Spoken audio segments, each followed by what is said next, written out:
Good morning, everyone, and welcome. This is our first School Health Advisory Council webinar for the 2021 school year.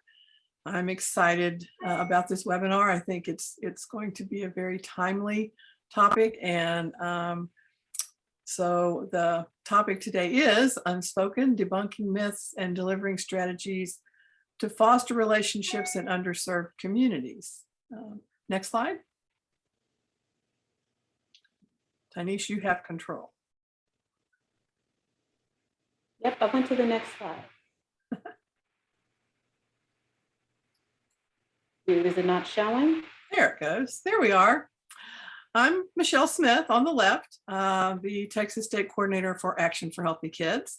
And I'm joined today by Denise Blackman. She is the National Director of Community Engagement and Diversity, Equity, and Inclusion for Action for Healthy Kids. So she's bringing her expertise to share with us, and we're extremely excited. Next slide.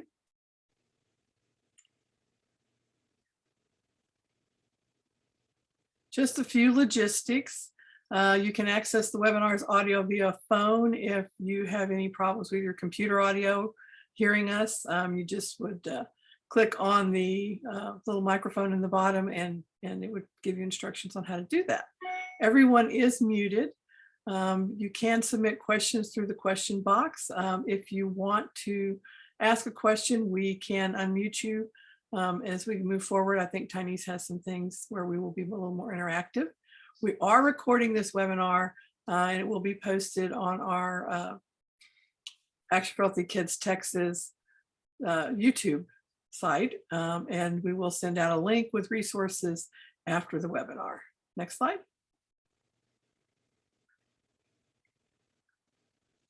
Sure is slow to advance, isn't it? Just real quickly, in case you're not familiar with Action for Healthy Kids, we've been engaged in work with schools around nutrition and physical activity since 2002, which is almost 20 years. Teams from across the US gathered in Washington back then to strategize on how we could impact schools and address the obesity issue. Since that time, Action for Healthy Kids has expanded our vision to not only focus on nutrition and physical activity, but to encompass the whole child model with a goal of having children active, healthy, and ready to learn. Next slide.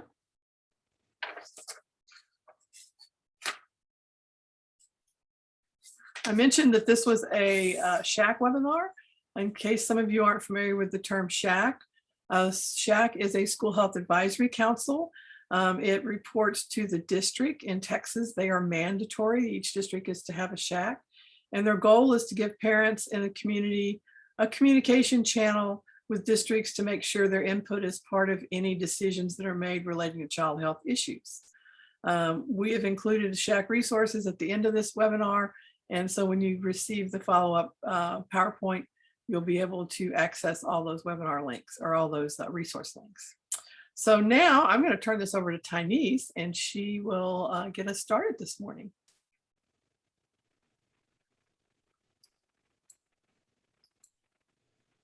All right. Good morning, everyone. I hope you're having, well, I think in some areas it may be afternoon. So good morning to some of you that are in the central area. Good evening to those of you where it's already noon.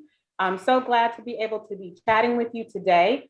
As Michelle said, my name is Denise Blackman.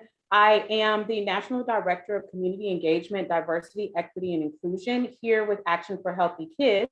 My primary role is to support diversity, equity, and inclusion, both internally and externally, to help advocate for our Title I families, to make sure that we're keeping them in mind, and also to bridge the gap when it comes to our community, helping to create brand awareness within the organization, and just creating opportunities for us to further connect and to build our partnerships. One of the things the thing I think that may be most important to share with you all is my previous experience. Prior to me joining Action for Healthy Kids, I was actually working for a school district where my primary role was family and community engagement. I started off with Fort Bend ISD, which is one of the 7th largest districts in Texas, 79,000 students, about that same amount of number of staff at that time. I started off as a parent educator. So I worked on campuses, engaging with people of our underserved communities. I was not bilingual. I still am not bilingual. And my goal was to build relationships with families in our Title I and underserved schools. And so the information that I'm going to share with you today is speaking from that lens. I've actually experienced some of these challenges. I've actually been through it and helped to foster these relationships. I ended my last position with Fort Bend was actually serving as the coordinator of collaborative communities. So throughout my years with the organization, I actually moved up to where I was then leading and supervising the parent educators at our Title I campuses and advocating for our underserved families at the district level and bridging the gap between community and school. All right, so a couple of housekeeping rules. I know that Michelle already shared some things with you. It's important for us to remember our goals. So today, our goal is to share with you some insight when it comes to health disparities and inequities in our schools. We're going to talk about some of the misconceptions when it comes to family engagement. Some of the things are things that you may have directly heard. Other things may be some of the feelings that you honestly are having, and that's okay because we're here to help to clarify a lot of those things. And then after that, we're going to move in and discuss key strategies, things that's important for you to consider whenever you are going about building relationships with our families and community. Now, before we get started into the rules of engagement, I do want to take this time just to get to know those persons in the space today. So I'd like you, if you could go ahead and go into the chat, and if you could just share your name and your role. So meaning, are you on here as a SHAC member and a parent? Or are you here as a community person, a staff or district personnel? So I'm just interested in getting an idea of who is in the space today. So I'll allow you some time to put that in. All right, I see I feel like this is the romper room. I don't know if you guys, I might be aging myself because it was like, I see Sharon, I see Karen, I see all these different people. So I see Michelle is in SHAC. All right, Danielle, welcome. California. All right, I see Stephanie is in here. You know Stephanie very well. Thank you for your support, Steph. Any other persons that want to go ahead and type in here so we can get an idea if you're a parent, if you're a SHAC rep? All right. Great. So it seems like a lot of persons are connected to SHAC. So that's helpful. That helps me to make sure that the lens that I'm sharing with you will be beneficial to all. Okay. All right. Before we go into the presentation itself, I wanted to share a couple of things with you in regards to rules of engagement.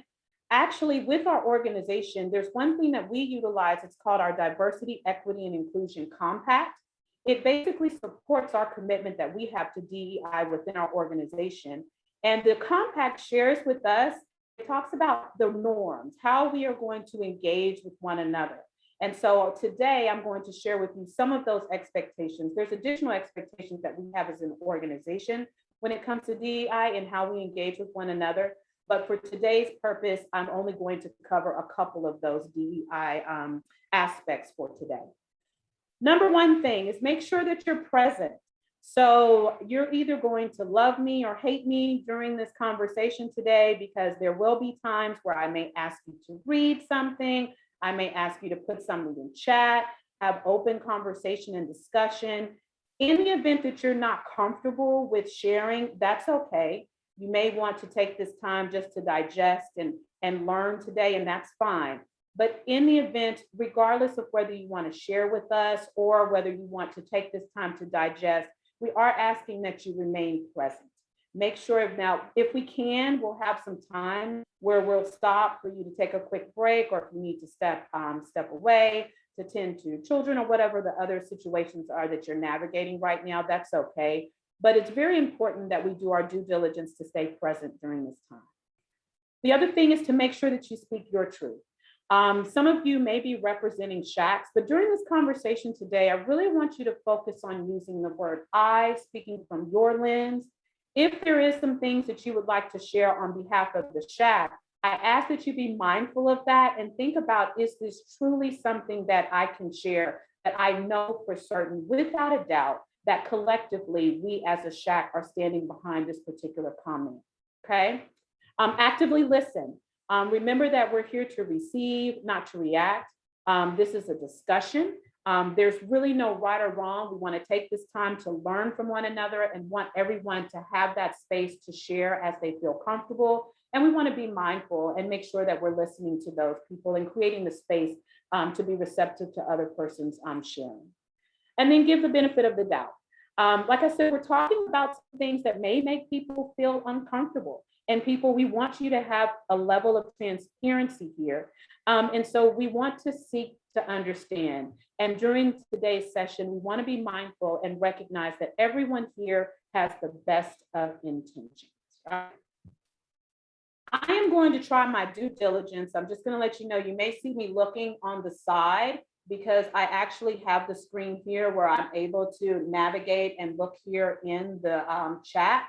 I may not be able to answer all of your questions that you have today during our session. In the event that I'm not able to answer those questions, at the end, I'm going to pull all of those questions and put together an FAQ that I can in turn share with you at a later in the upcoming days. So just be mindful of that. Sometimes it's kind of hard to kind of navigate and go between both spaces, okay? All right, so let's get started. So what we're going to do, we're going to start off by, I am going to share a story with you. I'm going to read a story about a student named Kristen. Now, as I read this story today, what I want you to do is I want you to jot this down, whether it's on your phone, whether you're putting this, paper and pen, or whether it's putting some of this information directly in the chat. But as I read this story about Kristen, what I want to ask you is to think about challenges, if any of the challenges that you're hearing that Kristen is facing, okay? All right, and then the next one, just to give you a heads up, I'm hopeful I can navigate this correctly. I am going to ask for someone in the audience to read the next scenario. So at that time, we'll ask you to unmute, all right? So let's meet Kristen. First thing Monday morning, Kristen rises early to help get her siblings ready for school. Her mom has to get up early to catch the bus since dad works the graveyard shift and has the vehicle. Kristen tries her best to get everyone ready in time as all the kids scurry around in their one bedroom to find clean clothes for the day. They have to wear uniforms and mom has not had a chance to go to the washateria. It's cold in the house and Kristen has had a runny nose. It's been cold since the electricity was recently turned off. Dad had to use the money to repair the car so he could work. Kristen's not been feeling well for a while, but her parents can't afford health insurance and they don't qualify for Medicaid. So right there in the middle. Maybe dad can get some medicine soon. The nearest pharmacy is a couple of miles away to get some cough syrup. Gas is limited and dad needs his rest when he gets home. Her younger sister can't find her coat, so Kristen gives her sister hers. After all, Kristen got in trouble at school yesterday, so she can't go outside for recess anyhow.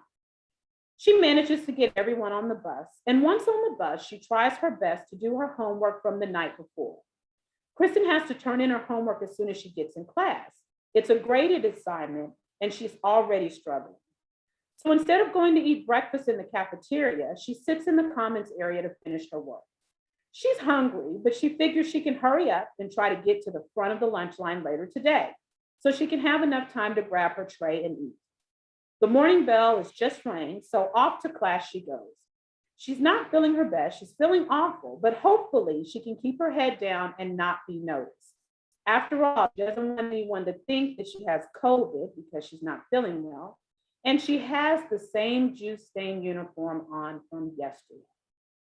So, based on that story, I'm going to ask that you type in the chat now. What are some challenges, if any, that you feel that Kristen is facing?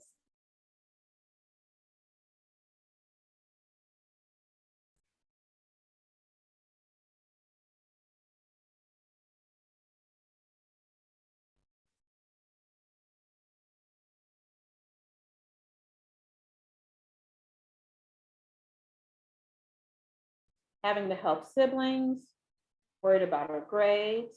Yeah. Any other comments or suggestions, things that you've noticed that Kristen is dealing with?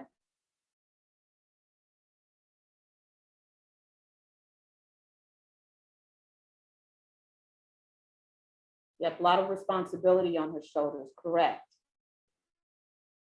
Hungry. Any other things that you're noticing that is going on with Kristen?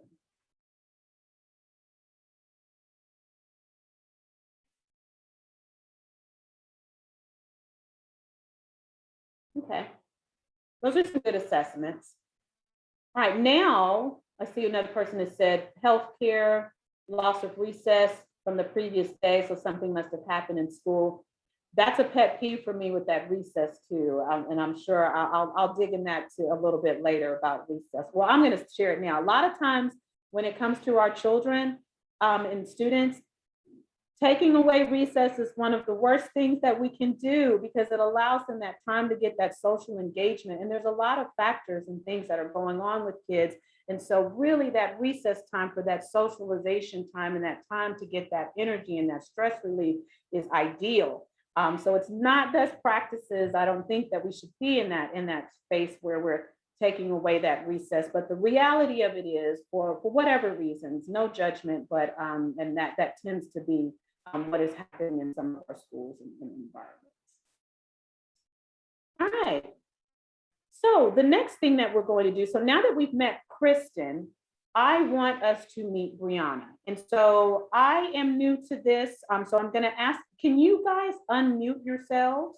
Or is this something that we go in and do?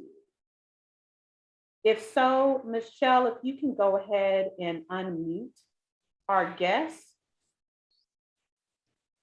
And I would like someone to volunteer to read about Brianna.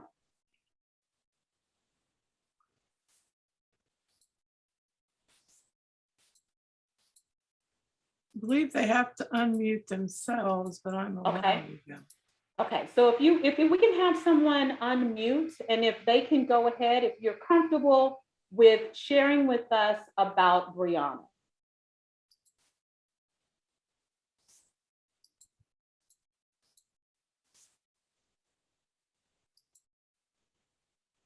Don't want to put anyone out there. I see Gina, it looks like you've unmuted. Are you comfortable with guiding us and reading this portion for us? Kara's also unmuted.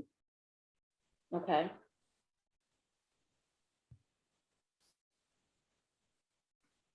All right, going one. Oh, do we have someone that is comfortable with reading it? Sure. It's Monday morning. Brianna is laying in the bed as she smells the scent of pancakes, syrup, and coffee. Her mom is cooking in the kitchen. Brianna's mom always cooks breakfast in the morning and helps them get all ready for school. The coffee is for Dad. He likes to have a cup of coffee before he heads into work. Brianna grabs her uniform from her closet. She loves the way it smells, just like the fabric sheets from the dryer. Brianna feels so refreshed.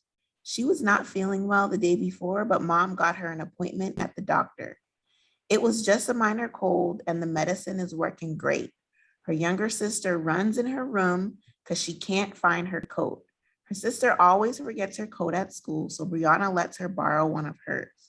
Besides, she just got a new coat and wants to show it off to her friends during recess. She eats breakfast, jumps in the car, and off to school Mom takes her. Her mom plays her favorite song in the car. Brianna aced her homework and thanks to her tutor, so it's time to celebrate. Mom drops Brianna and her siblings off at school. Brianna is glad they made it early so she can stop by the library and buy books from the book fair. She wants to get the next book in the Treehouse series. She finishes her purchase just in time. The morning bell just rung, so off to class she goes.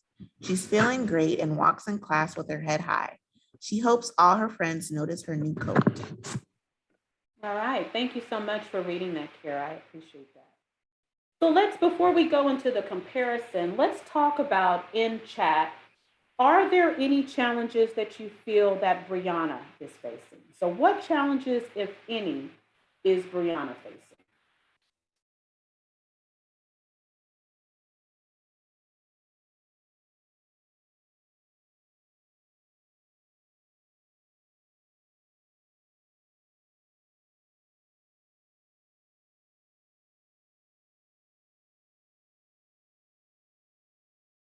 Okay, Kara says need for approval from friends. Okay. All right. And what I've done for you is just to make it a little bit easier. I have put in, it's loading, it's taking a little time, but I've actually put in the PDF so that you can see, which shows both Kristen and Brianna in their particular stories. I'm just going to give it a little time for that to load up. All right, so let's have a group discussion about this right now. So I'm going to ask again that you either use the chat or that you unmute so we can have an open conversation and discussion based on Kristen and Brianna.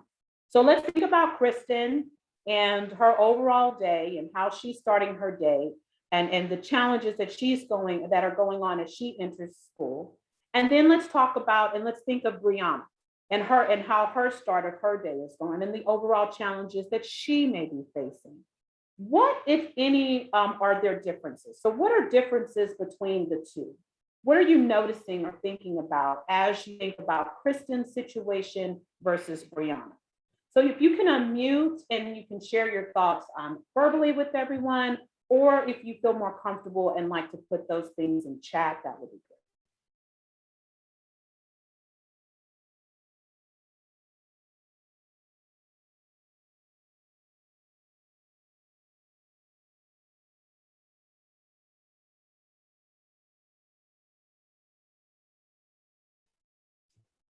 What about, so let me lead you with some questions. Let's think about it. When you think about the home dynamics between Kristen and Brianna, are you noticing any differences? And if so, what are those differences?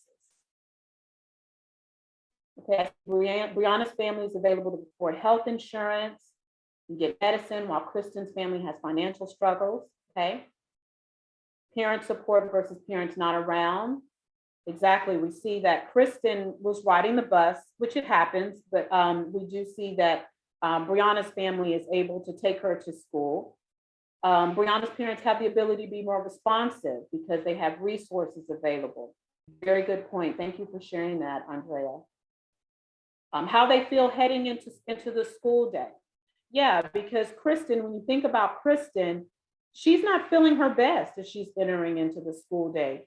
While Brianna is feeling excited and she's ready to conquer her day. Let's think about academics. Are there any challenges or anything that are different between Kristen and Brianna? And if so, what are the differences there when it comes to their academics? Have you noticed anything?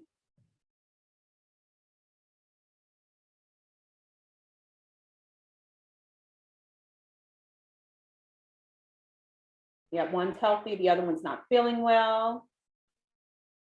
Challenge to get a doctor's appointment, correct? Because with Kristen, the challenge was dad, their family doesn't have the access to the insurance. And then dad is working a lot. They're on one vehicle. So even if that could be a challenge, getting them to and from those particular places to get the assistance and support that they're needing. Yes, I see someone mentioned that Brianna has a tutor. So correct. So Brianna has access to some additional support when it comes to academics that Kristen, sounds like Kristen doesn't currently have.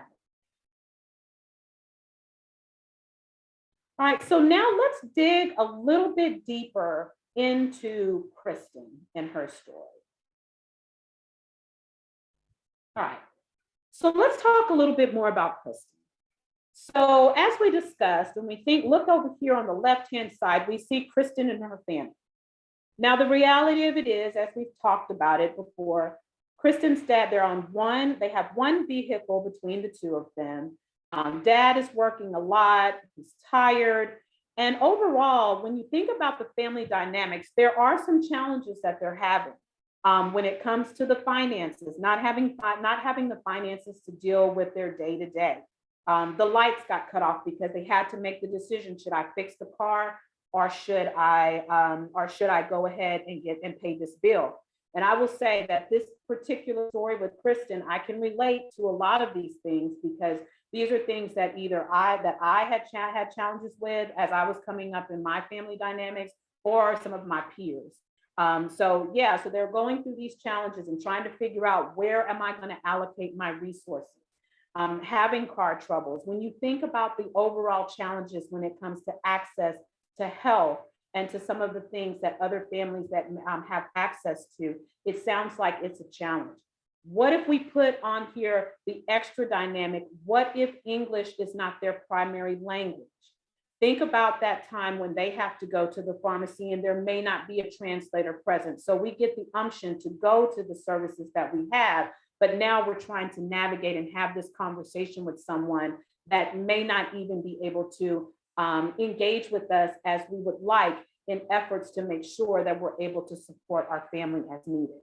The reality of it is that in some of these environments, when you don't have your lights or things are kind of going on, you may not be able to afford the same level of housing that other people are. So sometimes there's a safety and secure thing that is a challenge as well when it comes to families who are living with these certain types of challenges.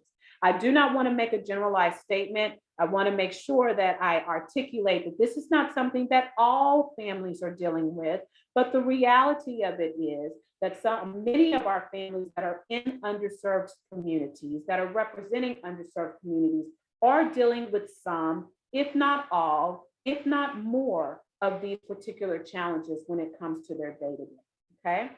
Now, all of that are things that Kristen is having to deal with in her life before she even goes to school. So there's a lot of challenges and dynamics that are happening at home that then affect her day-to-day at school. Thinking about her social and emotional needs. Kristen's not feeling her best. She's not sure people are going to be judging her, looking at her a certain way. She doesn't have access when it comes to recess and being able to play, because maybe she's frustrated, maybe she's stressed. And then so her behavior or her actions are coming from that place of being stressed, having a lot going on, having a lot on her plate. But then people are, for whatever reason, are recognizing that as a behavior issue. And so we're taking away recess from her. So she may not have access to those type of things. We've talked about the food insecurities. Kristen didn't have lunch or breakfast that morning because she was trying to hurry up and do her homework, even though that was something that she would like and would be ideal for her. So all of these things are resources or lack that is causing Kristen to have a little bit more challenges overall when in comparison to Brianna. Now, when you have these type of challenges, a lot of times as Kristen evolves and as she becomes an older student and then an adult, these things, having lack of access to these things, can cause problems with depression. It can cause abuse, obesity. Let's be honest, even in some of our underserved schools and our underserved communities, we may have the Houston Food Bank or a food bank that may come and support these families.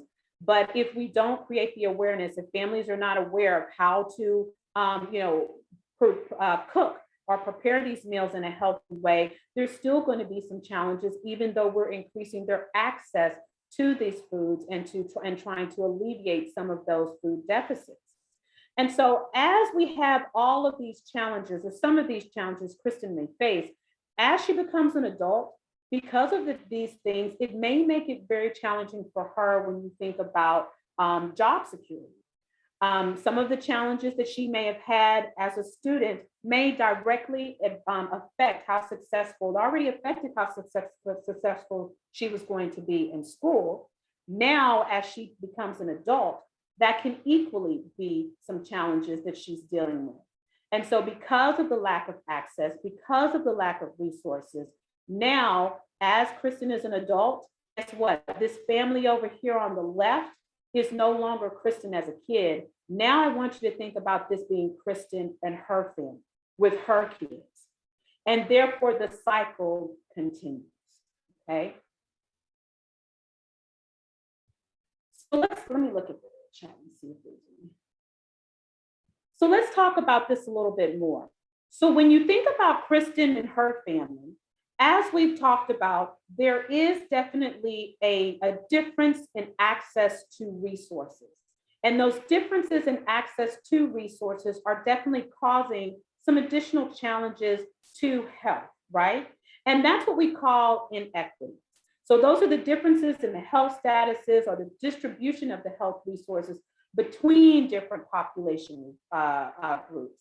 And when you think about the disparities is thinking about Kristen and her family as a whole in relation to Brianna and her family.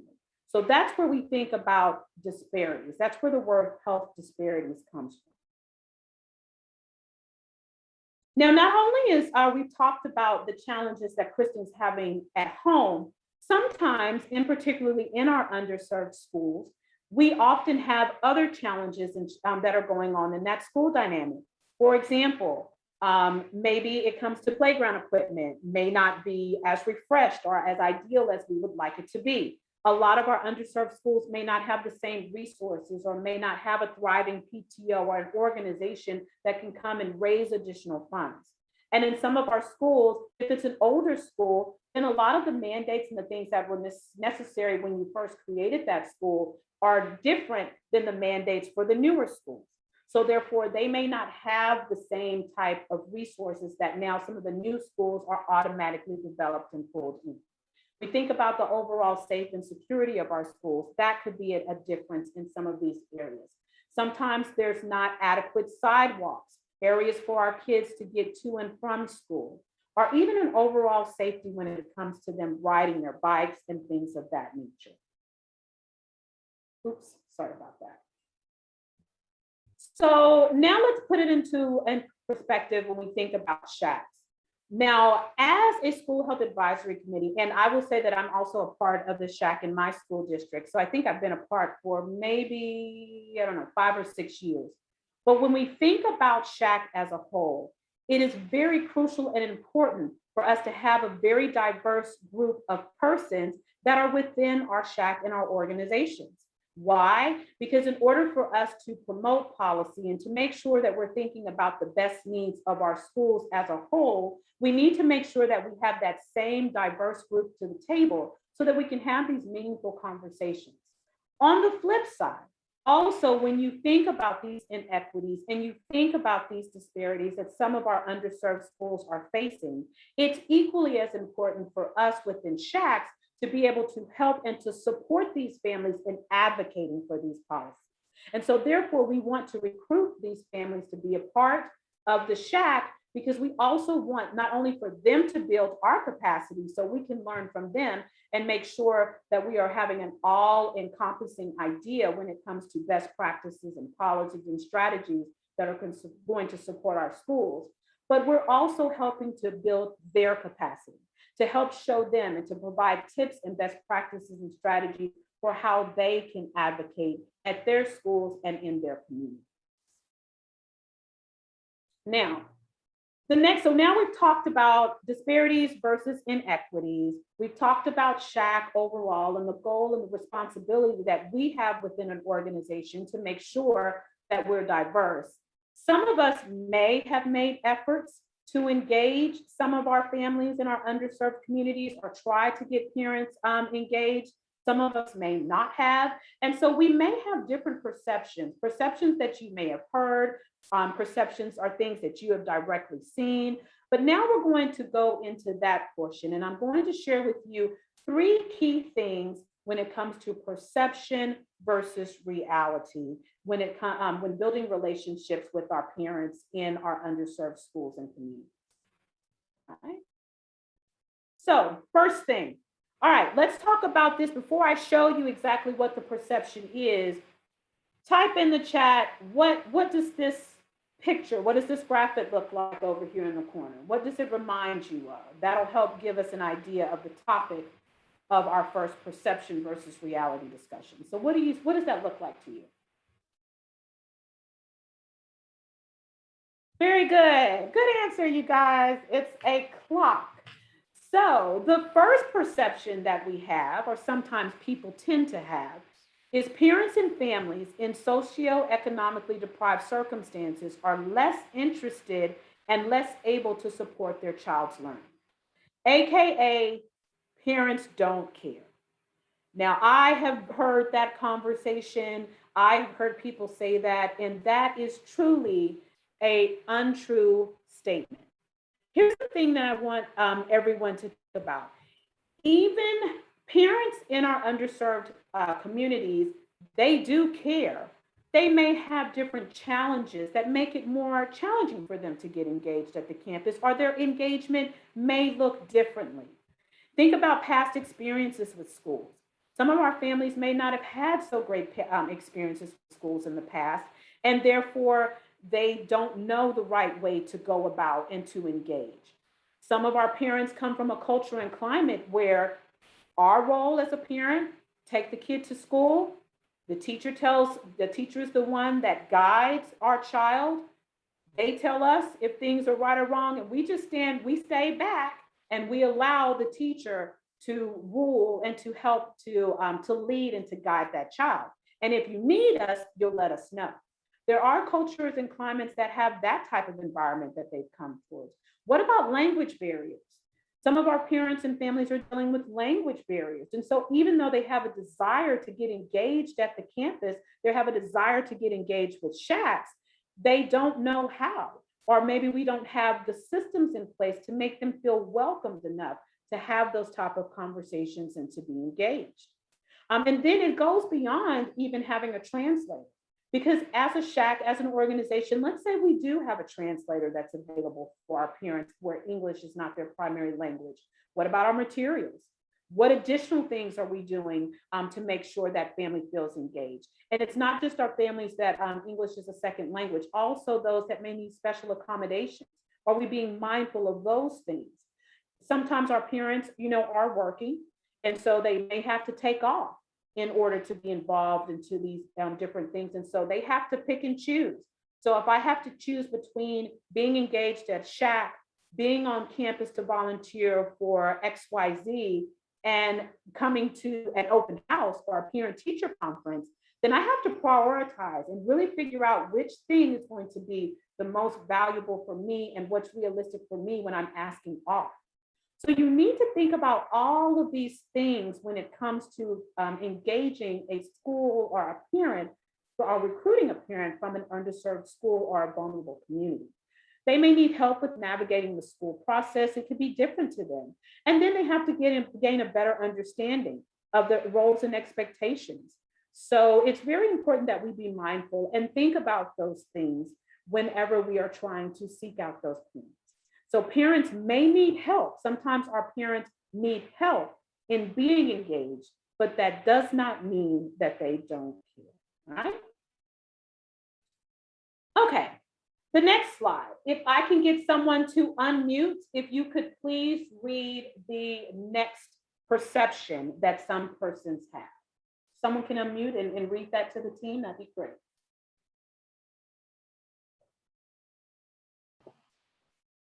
I can go ahead and do that. Okay, thanks, Ben. All right. Parents are always at the school eating lunch with their child, but never volunteer. They just don't want to be a part of parent organizations. All right, so I'm going to show you this visual of this perception. At least I think I am. All right. So everyone collectively, I can't see you doing it, but I'm hoping that you do it. I want you to shake your head, and as you shake your head, what picture do you see on your screen, just out of curiosity? Can you put that in the chat? So that way I know that you're shaking your head saying, no, this is not correct. What do you see in that visual as you're shaking your head? A man. A man. All right. So Abe Lincoln. Okay. Tom Brady. Someone said, I don't know if I can specifically say who it is. I don't know if that's Tom Brady or not. But okay. So Randy, Michelle said Randy Travis. Okay. So the general consensus is that, James Bond. So it's a guy. All right, so my main takeaway is I'm hoping that everyone will be shaking their head collectively to recognize that this is not an accurate perception. Here's the thing that I want you guys to think about. A lot of times, oops, sorry, went too far ahead. A lot of times when it comes to SHACs, we think about recruiting. Let's go to the PTOs or the parent organizations. And that may be the very first place that we think that we can recruit parents to be a part of SHAC. Does that help? Yes, it does, but not in all scenarios. In some of our schools and communities, they don't have a PTO. They do not have a PTA. One, because based on the challenges that I shared in the previous slide, the time commitment that it may involve. Sometimes it requires a financial commitment. And then potato, SHAC or SHAC. Not everybody understands what a PTO is, what a PTA is, what is SHAC. So parents may not be eagerly engaged or being compelled to get a part of these organizations, not because they don't want to, it's because they don't know the why.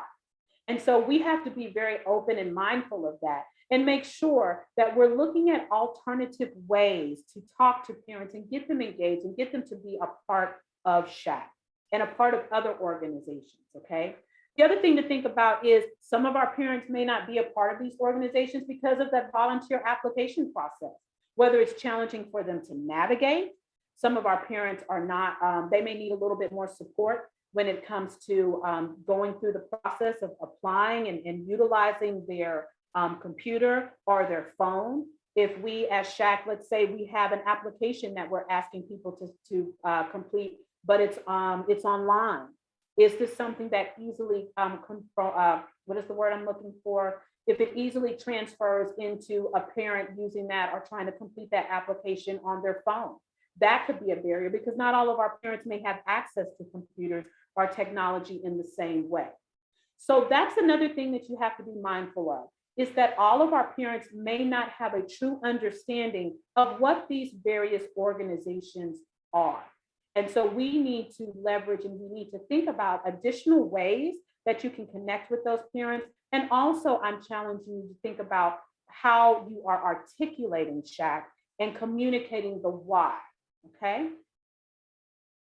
All right, the next thing, and then a couple of other things we want to think about with SHAC and applications. Is it in multiple languages?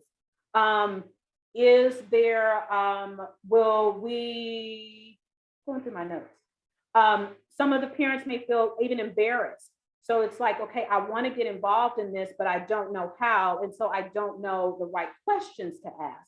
And so it's important for us to be making sure that we're being mindful of that and that we're taking the initiative to increase and encourage participation and having a diverse group of persons. All right. Okay, the next perception versus reality. Let's see, what does it look like? I'm moving side to side. So when you're looking at this illusion, what does it look like it's doing? You can put in the chat. Do you see anything? I was trying to figure out if this would work for everyone. So does the illusion look like it's doing anything by chance? And if so, put that in the chat.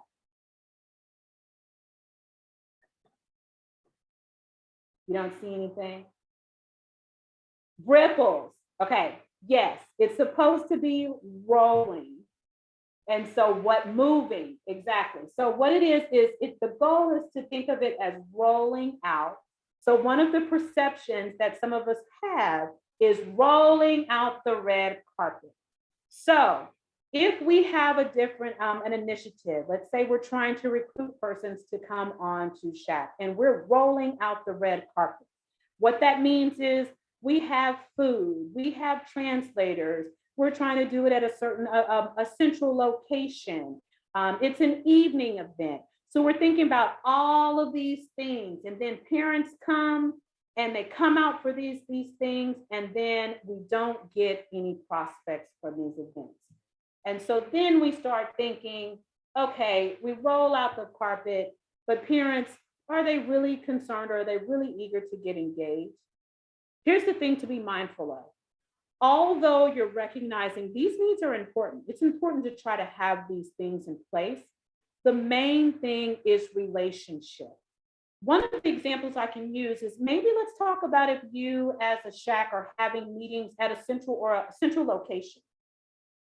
The central location it's centrally located when it comes to the school. So you're thinking, okay, so no matter where a person is in the district, this is the main area. And maybe we're going to have it at the admin, or we're going to have it at XYZ school in a central location.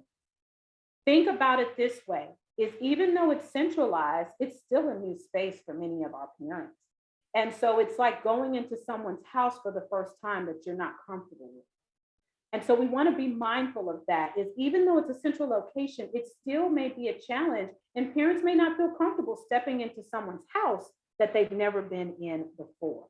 We could have the food, the translators. It can be in the evening, because a lot of times when it comes to our families, evenings tend to be ideal in our underserved families and communities.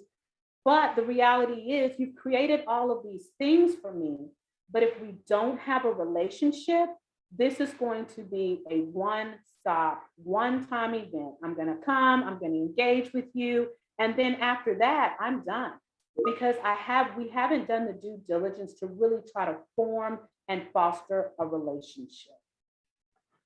Relationships are absolutely key when it comes to engaging with not only our underserved families, but any of our families, is taking the time to move from involvement. And involvement is when a parent comes to an event, to engagement. And what engagement looks like is what we're trying to do is that's when we're having those meaningful conversations. That's when parents feel comfortable in our SHAC to provide feedback, to give different tips, to get different strategies, so that we can move the needle to really getting that advocacy and getting that policy going amongst all of our schools and campuses.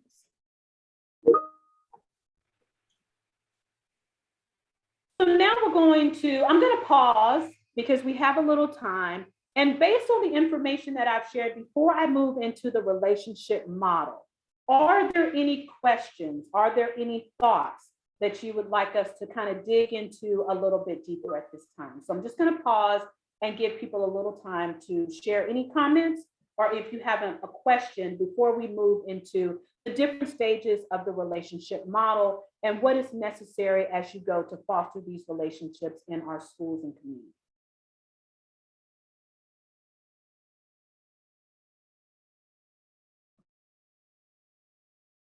So if I don't see questions, I'm thinking that means that I'm doing a pretty decent job. That's what I'm going to assume.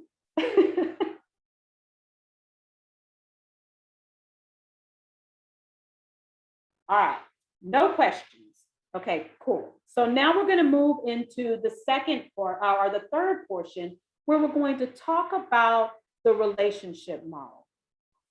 So now that we've talked about our getting a better understanding of some of the challenges that our families are dealing with, we've also taken the time to talk about some of the misconceptions or the perceptions that some people have, and we've helped to explain the why, or to dispel some of those myths. Now we're going to talk a little bit about how to build a relationship with families and a relationship with a parent to where they feel comfortable and compelled to be a part of SHAC, so we can truly get to the ideal situation that we're desiring to go. So when it comes to a relationship model with building relationships with parents, I want you to think of it somewhat similar to engaging with a significant other, when you're meeting someone for the first time. So the first stage is the introduction. You have a wingman. So I saw this on a TV show where, they were going out and the one person was shy. And so they had a wingman that would come in and they would make the introduction to help bridge the gap, to kind of ease the conversation. And so the first thing when you think about building and fostering these relationships is that you want to go to the school or the campus that you're interested in engaging and recruiting and getting more parents from there. And you may need someone to help create and bridge the gap and to create that first, or to do that first introduction. That person could be someone that's involved in parent engagement at the school.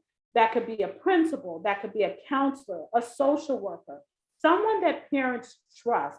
Is often necessary and important to this process to help start to basically share with the parent in the show that your intentions, I'm sorry, I'm hearing an echo. Your intentions are good.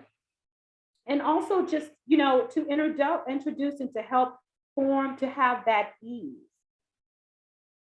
So let me ask you guys to think about this. So if you have gone to a school to engage, in particularly in our underserved schools, in our Title I schools, what school staff members have you reached out to? And if you haven't reached out to them, who do you think you should reach out to? So at each of those schools that you're trying to connect with, I urge you to take the time to go to their website, think about, start jotting down who are those key persons that you feel would be ideal for you to help support you make that connection. Another thing that you can think about is even in the process of trying to help make that connection, you may in turn need to foster a relationship with that person, with the counselor, with the principal, with the parent educator. The SHAC that we have here in Fort Bend ISD, we have parent educators a part of our SHAC committees. So they're able to help establish and to build that relationship between school and between districts. So think about who is your wingman, who that person will be, how are you going to leverage them, and what additional ways you may want to leverage them as we move forward. After you've gotten that introduction, the second part of the process is to listen and learn. So a lot of times it's very key for us to take the time to try to do our due diligence to relate to families. Just taking the time to sit and to think about and to ask them questions, to hear their thoughts, to hear things and challenges that we feel that we know that are, to hear challenges that they have articulated that they're dealing with is often helpful. We don't want to go to our schools with our personal agendas or making assumptions, because like I shared very early on, is some of our families are dealing with some of these dynamics, maybe not all, some to different variances and degrees. And so it's very important that we make ourselves receptive and we're listening and learning from those families to figure out what's the ideal next steps for us. And a one-time visit is not enough. So if you've gone to a school, if you've made that introduction, you've been at an event, one time is not enough to foster that relationship. You may have to have multiple visits, meeting parents where they are to help develop and to establish that trust. So I'm going to ask that you think about it this time. Ask yourself, when is the last time you visited an underserved school? If you haven't, that needs to be on your agenda as well. Okay. And then if you have been visiting those multiple schools, it's making sure, again, like I said, that you have the mindset to listen and learn so that you can build and foster that trust, right? Now, as we move into, we've made the introduction, we've been listening and learning. Now we're going to try to establish trust. And even though as a committee, we may have certain initiatives and things that we really want to drive and we really want to advocate for, sometimes we may have to step out of our box and meet the needs that may not directly connect to what our mission and our goal currently is, but it's necessary to do so in order to establish that trust with those schools and with those families. I'll give you an example when I was on campus. So when I was on campus as a parent educator, my primary role, as I stated earlier, was doing different classes and workshops. Those particular classes were things about attendance, homework help, how to have a difficult conversation, parent-teacher conferences, helping them access technology. But one of the things that I learned was our families wanted ESL classes. And when I was at this school, let me circle back. At this school, I was the first parent educator there. This was a brand new position with the school. This was a brand new school. And so we were starting completely from scratch. And so all of these strategies and these steps that I'm sharing with you are the same things that I had to do. So as I learned from the parents, I learned, okay, well, they're asking for ESL classes. A lot of our parents are talking about, they're trying to deal with their day-to-day. They want to learn about homework help and all the other things that in the classes that I'm providing, but they're struggling with just their daily challenges. So I said, you know what? Okay, I'm going to host an event. I'm going to have ESL classes for my families. I'm going to have health fairs for my families, because those are things that they've identified that are valuable and important to them. So as I was listening and learning from the families and adjusting accordingly, I was able to build and establish that trust. And so what then began to happen is, now because they saw that I was moving out and listening to their needs and addressing them accordingly, now they were more receptive to the other things that I have to, that I was making available to them. So as SHACs, go in, build that trust, foster those relationships, and we may have to step out a little bit and do some things that are innovative and outside of the norm, but it will definitely be, it'll reward us in the end. Because after that, that's when we get to the engagement and the commitment. Parents are now able to see that this person is here for us, this committee is here for us, they want to listen and learn and respond based on the things that we have. And so now, you know what? Yes, I want to be a part of SHAC. How do I do it? What do I need to do? Let's have these conversations, because I feel as though you value me and I value the work and the efforts that you guys are putting forth. All right. So after we've done this relationship building and we've gotten to a place where now our parents and families are ready to be involved in SHAC, there's things that we as a SHAC need to be mindful of as well. And here's some things that you want to think about. Are you ready? So when it comes to our underserved families, when it comes to the application process, if you have an application process, is it in multiple languages? The communications that you send out, are they in multiple languages? Are they visually appealing to families? Are they easy to understand?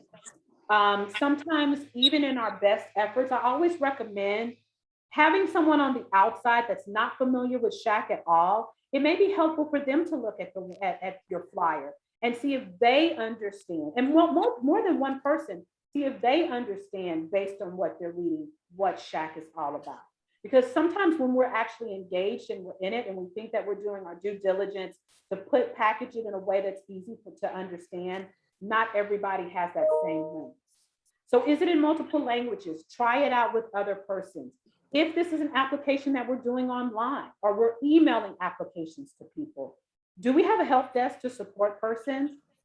Is there a number that they can reach out, someone that can help navigate them through the process if they're having challenges through the application process? So how are we making ourselves available to support families in getting access to SHAC, learning what they're all about and helping them to be a part of the organization? The other thing is the onboarding process. So once that parent comes on, do we have a meeting and we welcome them and now they just jump right in? Or what type of things do we do before to create that solid foundation to make sure that we're setting that new individual up to be successful? So what that means is, do we have an onboarding process where there's a welcome package, where we take time to talk about the purpose of SHAC? We talk about the goals and the objectives. We bring them up to date with the current work that we're doing. We talk about the roles and responsibilities. How long is the commitment? And also FAQs and definitions. Because as we get further engaged, we learn about all these different acronyms and we're throwing all these different things around and we don't mean anything by it. I've been victim to that as well. I was in not too long ago, we were talking about CNAs, campus needs assessments. Not everyone knows what those things are. So maybe we need to put together an FAQ that we share with new coming members so that they have an understanding. And so as we're talking about these different things, that they are able to follow along and to help build their capacity to be successful as they're being a part of SHAC. The last thing I want us to think about is meeting times and locations. So what that means is flexible availability. Are we training them? If we're doing Zoom, do we have trainings put into place for the software that's going to be utilized? Because some of our families may not use, they may be using Zoom for the first time, or Teams, or whatever platform that you're using. So in the onboarding time, you want to take this time to share with them on that. Or you may even want to schedule a little time earlier prior to the meeting and help them, just show them different tools and things that are on the site. So that way they feel more comfortable once the rest of the team members come on board and the meeting is get started. And as I shared before, it's more than just translating. Maybe it's closed caption. Are there special needs or accommodations that families may have? We want to make sure that we're asking these questions so we're creating that welcoming environment. So now families, that we've done our due diligence, we're having an understanding, we're inviting them to our home. Now we're making sure that we have all the things that they feel, that our guests feel are necessary to be welcomed in our house and in our environment. So so I've shared all the things that I was going to talk with you about today. And so now I'd just like to leave it open before I turn it over to Michelle to wrap things up. I want to now, if you have any reflection that you'd like to share, any clarification or things that you need a little bit more for me to provide some insight, that's where we're going to create this space for that now. So if you have any questions, please place it in the chat, or if you would like to unmute yourself and share your reflections, I would love to hear from you.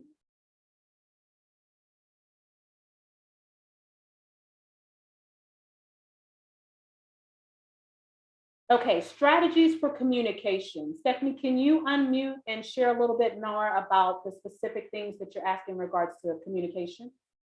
Sure. So I think a lot of times we have trouble getting the message out and having what we're looking to share with the community reach them. So I was curious if you had any really great strategies that you use at the campus, at the district, that you felt like were really successful at reaching a variety of audiences. Right. Okay. So my strategy is to have multiple strategies.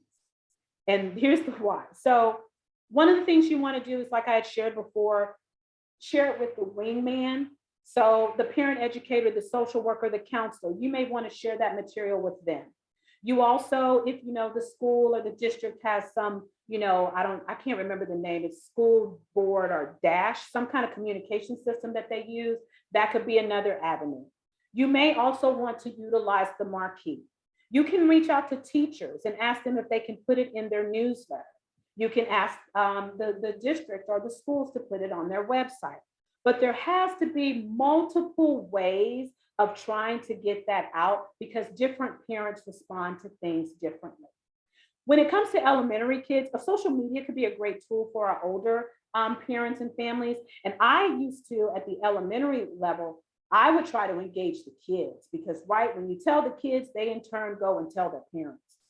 As they get older, we don't always have that ideal scenario where the kids are compelled enough to tell their parents, especially if it's something that we're wanting their parents to come to.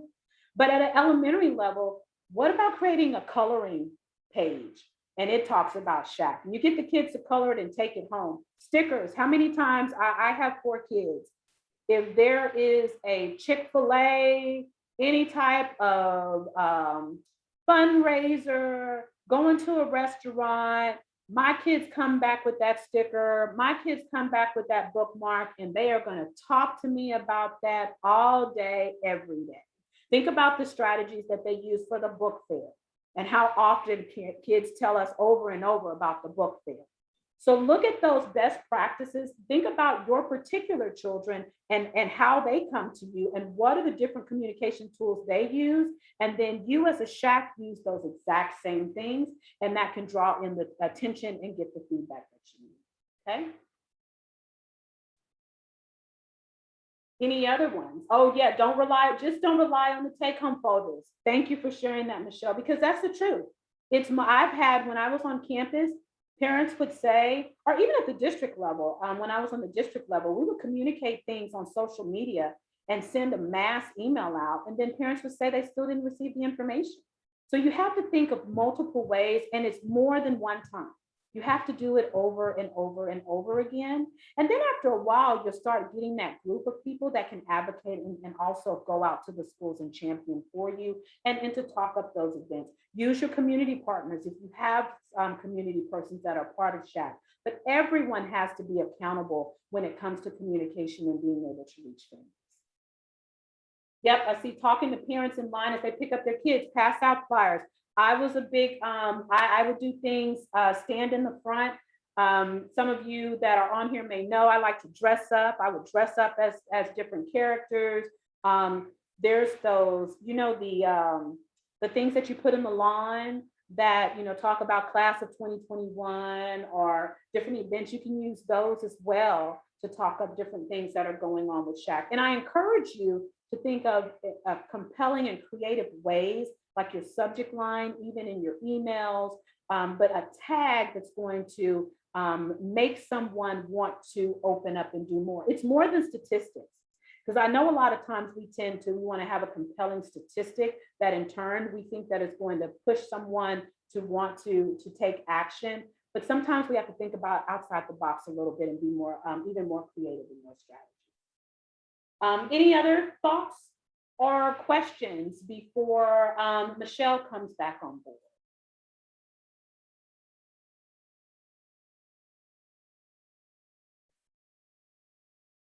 All right. Okay, you guys, so thank you so much. I've enjoyed chatting with you. And my contact information is at the end. I know Michelle's going to share that information with you as well. But now, Michelle, I will mute myself and have you take. Oh, can you go to the next slide for me? So just a quick note or two here. We have some other webinars upcoming. In September, we're going to have some school administrators join us and talk about reopening. We did one last year on reopening and had Fort Bend ISD school board member and superintendent. And it's a whole new world again this year. So finding out how districts are dealing with mask mandates or remote learning and what their plans are for this year, since it seems to be ever evolving.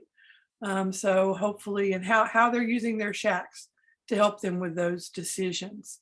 And then in October, we have one on the new physical education and health TEKs. We're hoping we'll get some guidance from TEA by then, but we do plan to talk to a couple of districts. They don't have to implement until the following year, but it is something, again, that SHACs can be involved with. So we'll be doing that in October. And in November, there are some new laws around how SHACs conduct business, including how they review the sex ed curriculum and how they record meetings and post agendas, etc. So we want to get a clear understanding of the interpretation of that laws, and then we'll share that along with any other legislation that impacts child health in November. Next slide. Also, just a lot of SHACs have kind of gone by the wayside over the years.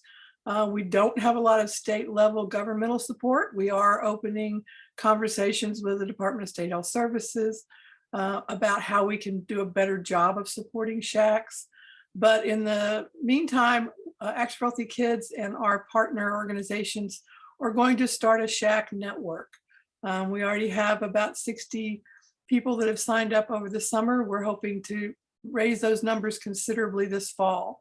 And this will be our way of communicating information that relates to SHACs, resources, information about webinars. We hope to have some town halls, but we really want to get as many parents, individuals, school district members to join the network so that we can share information out. There is no other way to reach SHACs. So we're hoping as you get this information, if you'll share it out in your district or even other districts that you're aware of, it would be great, because we really need a robust group that can talk to their legislators or email when there's issues around SHACs. Otherwise, I fear that we may lose this very important advocacy group that really has helped a lot of districts over the years. Next slide. This is the information for Denise, who, thank you, Denise, you did a fabulous job. I so respect your work and making it easier to talk about what can be some very divisive issues. So it's a challenge right now. It's a challenge always, but especially during COVID, because a lot of our families may not have access to the internet, may not be as reachable. So we have to make that extra effort to make sure that we're doing everything we can to be inclusive, especially when it comes to child health. So again, I'm Michelle Smith, State Coordinator. You can reach out to me with any questions about SHACs. And then if you have specific questions around diversity, equity, and inclusion, I'm sure Denise would be happy to share her knowledge and her resources. Do we have another slide? I think I have some additional slides that are part of this around the resources Actually Healthy Kids has, as well as some links to some resources that your SHAC may find useful. We have some guides and we also have on YouTube, I don't know, over close to 100 different videos, recordings of different webinars that we've done, from recess to staff wellness to outdoor education. So you can find those at the link that we'll provide there as well. Any other questions or comments you'd like to share? Everybody has the ability to unmute themselves and have a conversation. So Yeah, and please, everyone, if, because we recognize, this is challenging and there's a lot that's going on. Some schools in some areas are just now, getting the momentum going and getting started. So, once we share this material with you, we ask that you pass it along to others, so that when their time does allow, that they can be able to listen to these things, because I think it's important, and it's important that we have these conversations to really make sure that we're engaging a diverse group of parents and that we're doing the advocacy work that is necessary. So thank you, Michelle, for allowing me to have this platform. Teamwork makes the dream work. Thank you guys for taking the time to listen. And if I'm sure there may be some of you that are not from Texas. The information still relates across states. We just have a few, things that we deal with in Texas, but we always invite every state to participate, and hopefully we're encouraging other states to build SHACs to support their parents and their communities and their students. And if nobody has other questions or comments, then we'll give you a few minutes of your day back, and thank you so much for joining. We will be doing a follow-up email. I'll have a short evaluation form, and we'll have a copy of the PowerPoint as well as a link to the video that you can share. So thank you, everyone. Thanks, everyone.